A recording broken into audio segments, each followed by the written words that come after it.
Hi there, and welcome back to another episode at Station Road.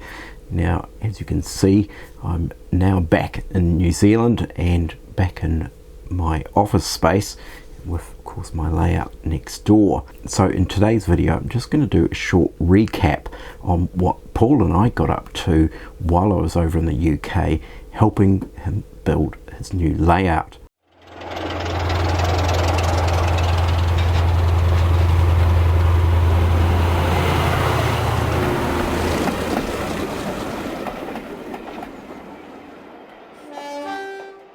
So if you've been following Paul's channel Sandling Junction, or I should say New Sandling Junction, you probably would have spotted his latest video, which encompasses quite a bit of information about the build and when I was spending a week with him in Kent building up his new layout.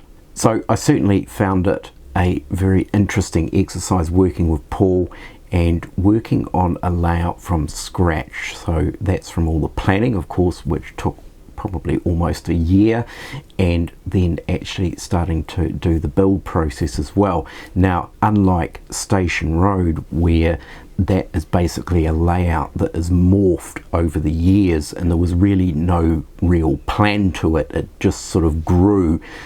Of course, Paul's layout is very much the opposite, where it's thoroughly planned beforehand and worked into a specific space and a specific layout, and then of course it is all worked out in terms of the materials needed and then actually doing the build itself and working out angles and all that type of thing. So as I said, very much unlike the Station Road layout. So in that sense, I actually found it really fascinating, interesting to work a layout in such a way, which is possibly more the common method a layout might be built, where everything is really thoroughly planned out and specific materials are used and different types of methods and systems are used for connecting various panels and all of that kind of thing. So as I've always said about the Station Road layout, I kind of call it the Frankenstein layout because it's really sort of been bolted together over many years with different additions and alterations and changes. The New Sandling Junction layout is purpose planned, and the idea its finished product will be the finished product, minus maybe a few adjustments that Paul may make in the years to come. So I think the second thing too is Paul and I worked extremely well together during that week. We certainly got on like a house on fire, and if you head over to Paul's video, and I'll pop a link in the corner for that, you can clearly see that we certainly gelled. We're able to build this layout up, and I think really for both of us it was a new experience in terms of a layout build. So yeah, it was just an incredibly great week with Paul, and I think we both learnt an awful lot about building a model railway layout. So with Paul's video, I definitely want to take the opportunity to thank everyone who left their comments on his video. Most amazing, positive and wonderful comments and feedback. And the general theme throughout the comments on Paul's video is that most of the viewers thoroughly enjoyed the banter and camaraderie that Paul and I had during that week as we built the layout. Now, I'm back on my own now. Of course, Paul's back on his own now, so there's been some interesting requests there of how we could actually continue this banter and camaraderie that Paul and I have, albeit we're on opposite sides of the planet. So to solve the solution in the meantime, as a temporary measure, we'll just pop up a photo of Paul here and pretend that he's here. Now, that was one of the other comments that was suggested by a few people is, well, when's Paul going to come over here to New Zealand and help me with my layout? So who knows? Watch this space. Maybe one day it might happen. Maybe one day, maybe I could convince Paul and his wife to pop over to New Zealand. So as I said before, if you've watched Paul's video, you'll clearly see we had a fantastic week and thoroughly enjoyed working on his layout. So in this video I'm just going to touch on a few sort of specific areas of that build. I'm certainly not going to go through all the detail, as Paul's video does an excellent job of covering that week where we worked on his layout. So one of the first aspects, of course, in the layout, aside from building the framework, and this being really unusual in the case of the new Sandling Junction layout, the angles, and this is mainly because of the room, size of the room and its unusual shape, meant some very tricky angles to work with. Now there's certainly a reasonable amount of complexity in that, and I would sort of go on the basis of probably more at the complex end of a model railway framework. Now, one of the first things that was a definite have in building these frameworks is, of course, a right angle clamp or jig, and of course these can be obtained very easily from your local hardware store. Now these are a must-have. They just make assembling any kind of framework a breeze, because you can clamp at a right angle, do your pilot holes, drill your holes, and glue and screw, and it's job done. It just makes for a nice tidy square frame, because it's quite critical at that framework stage that you do get nice square angles and that the framework is smooth and flush and reasonably well assembled, because if that's not right, then it's just going to end up bleeding through into the rest of the layout, and you'll always end up with complications, uneven track bed and things like that. I think the second most important tip, and this is something that certainly made when it came to actually cutting out the baseboard or track bed layers, and that is pretty much assembling the entire layout out of cardboard first.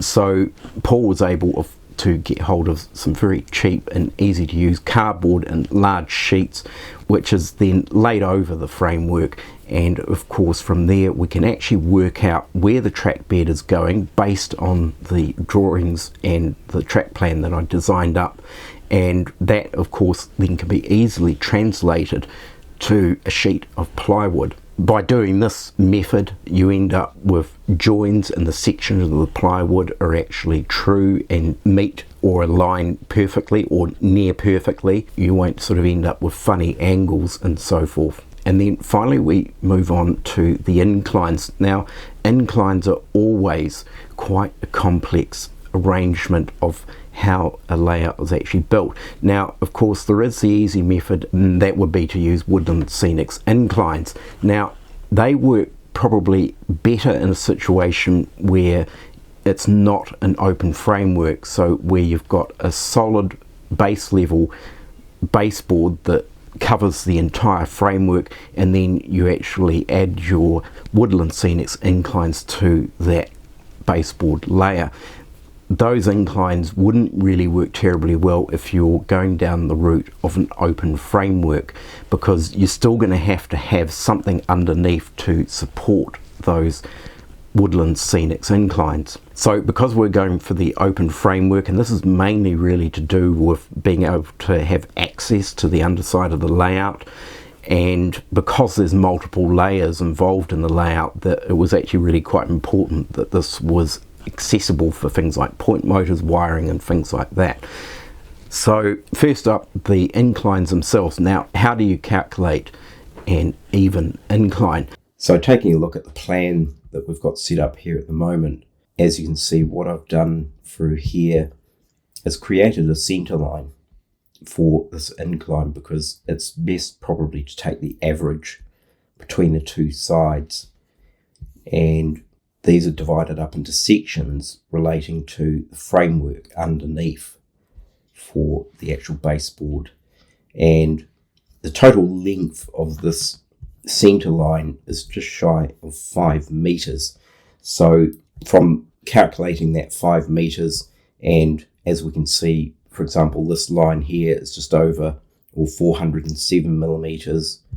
This one here is 447 millimeters, and so on and so forth.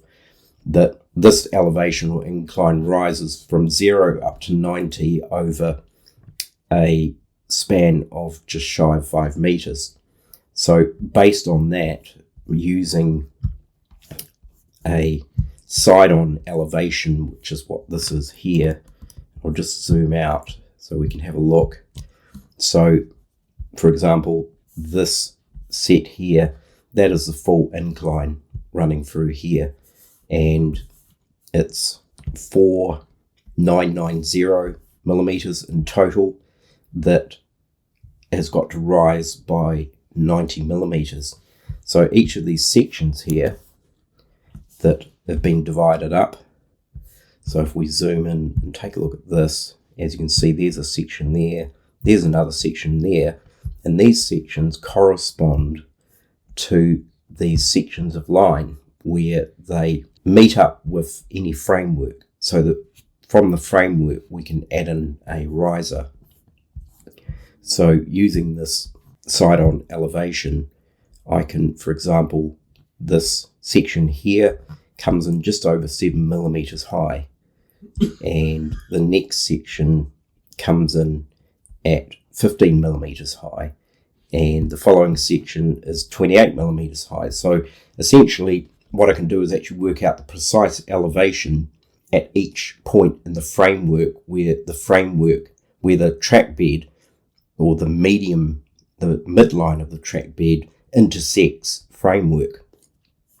And that's basically how we've worked out, for example, the other incline that we've already done.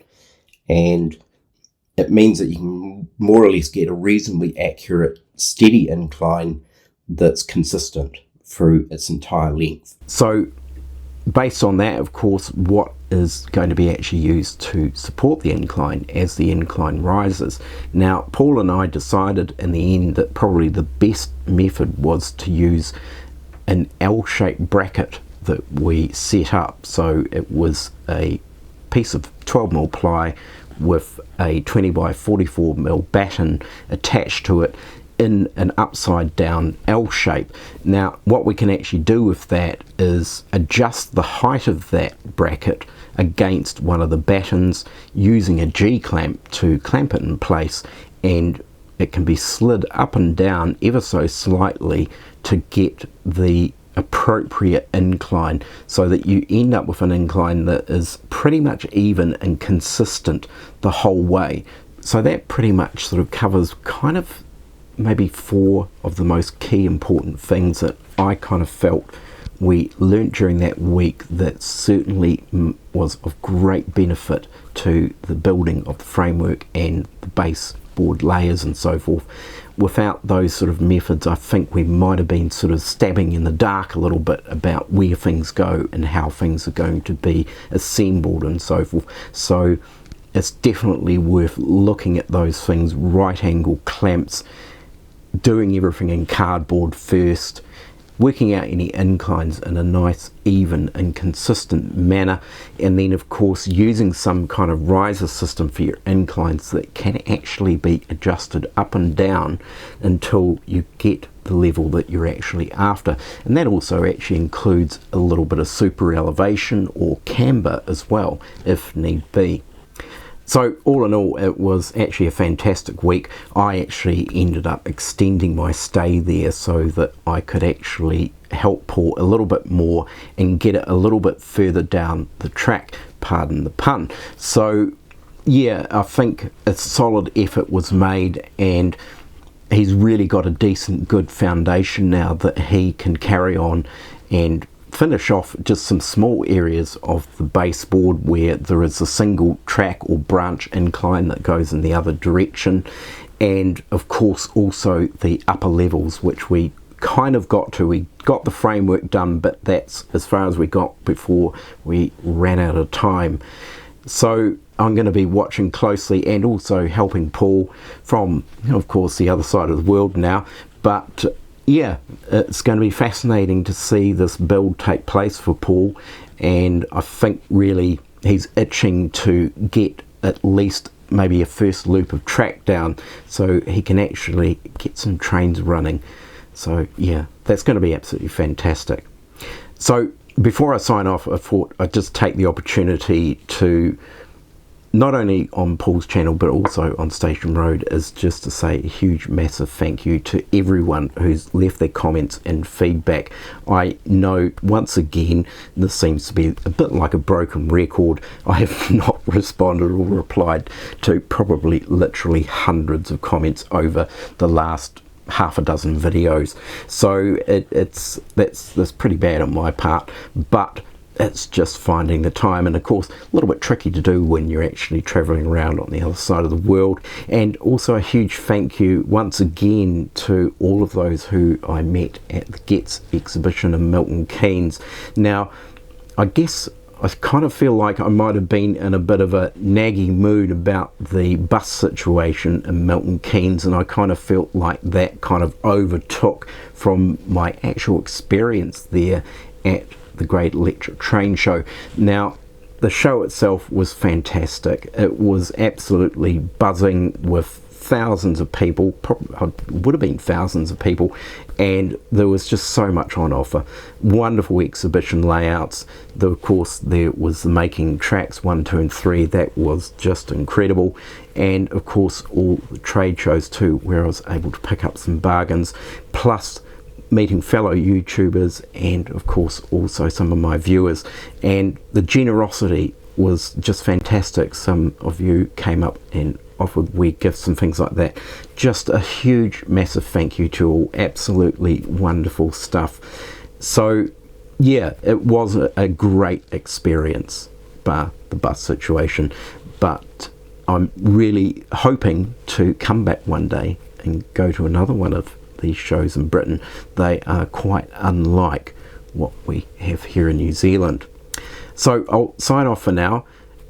Do take care everyone. Look after yourselves. Of course, don't forget to like and subscribe, and I will catch you next time. Bye for now. Oh, and Paul says bye as well.